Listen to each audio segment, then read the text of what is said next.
For 50 years, the NAPA Spring Sizzler has been the big kickoff to the season at Stafford Speedway, and shortly after its inaugural running in 1972, the greatest race in the history of spring quickly became the premier modified race in the region. Last year brought a new twist to the weekend's events. Heat races, the NAPA Auto Parts dual qualifying races, and the last chance qualifiers would ultimately determine the starting lineup for the now 100-lap main event.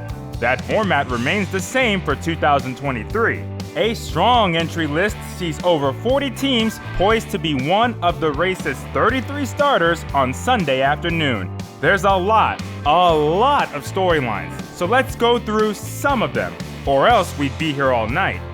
Leading the charge is last year's winner, Matt Hirschman. Big Money Matt led 43 of 100 laps last year to claim his first Sizzler win, holding off Old Blue, driven by Ryan Preece. Hirschman took home over $24,000, living up to his Big Money nickname. To be a Sizzler winner now with my dad, the first father-son combo to ever do that. We've done that in the Race of Champions, and now we've done it in the Spring Sizzler, and those are about as great as it gets in modified racing.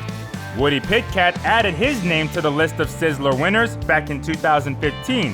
The Sultan of Stafford enters the weekend looking for his fourth consecutive Stafford Open Modified win. I think it's going to be really hard to replicate or duplicate that season again, but we're going to try. We're all 150% on board to do it all over again, and there's no reason why we can't. Pitcat is the second winningest driver in Stafford history with 81 checkered flags. Ron Silk is in search of his first Sizzler win. The last time he raced at Stafford, he won the Napa Fall Final in the Monaco Modified Tri-Track Series last season. Silk scored a third in the Sizzler 1 year ago, starting on the pole after winning his duel.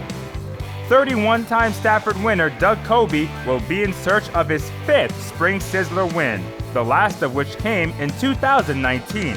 Coby has claimed victories at Stafford in 5 different divisions, most recently in the inaugural SRX race.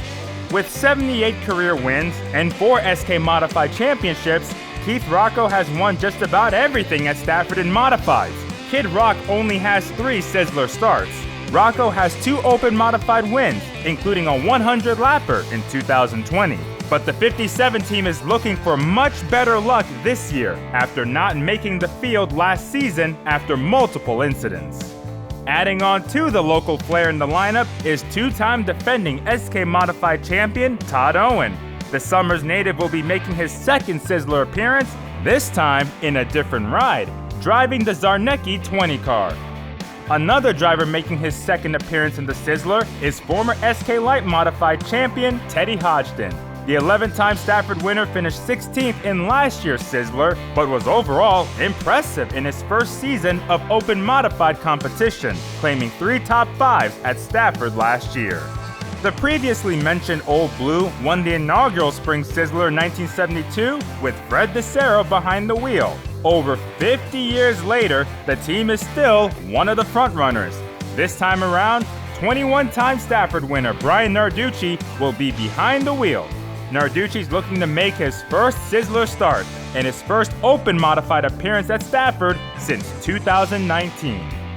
Ellington, Connecticut's Ronnie Williams is a 2-time SK Modified champion at Stafford and has always been a favorite in Open Modified racing, winning here 3 times, including last year's Call Before You Dig Open 81. Williams finished 4th in the Sizzler a year ago, one of 4 top 5 finishes in the Open Mods last year. Another driver looking to turn his luck around is Bobby Santos III, who is a 3-time victor of the Spring Sizzler, but it has been a while. The last time Santos won the Sizzler was back in 2014, but like Rocco, Santos failed to qualify for last year's running. John McKennedy is a multi-time modified champion in the Northeast, both with and without a win. McKennedy's also a 4-time Stafford winner in modified racing. His best finish in this race, a 9th last year. And we can't forget 20-time Stafford winner Chase Dowling, who's found success in the Open Modifieds, winning twice at Stafford to go along with a Monaco Modified win and a Modified Racing Series victory. Dowling is hoping to become the 28th different winner of the Spring Sizzler, driving a car owned by this year's Grand Marshal, longtime announcer Ben Dodge. Perhaps the most experienced driver in the field will make his final modified appearance this weekend. Ed Flemke Jr. made his Sizzler debut back in 1989. Flemke Jr. is a 4-time Stafford winner. His father, the late Ed Flemke, won the second running of the Sizzler in 1973. And there's more stories on top of that. Nearly 50 drivers and teams are entered for the 51st running of the NAPA Spring Sizzler. Action begins Saturday, April 29th, with the NAPA Auto Parts dual qualifying races, while the NAPA Spring Sizzler takes place Sunday, April 30th. You can see the full weekend schedule and order your tickets online at StaffordSpeedway.com.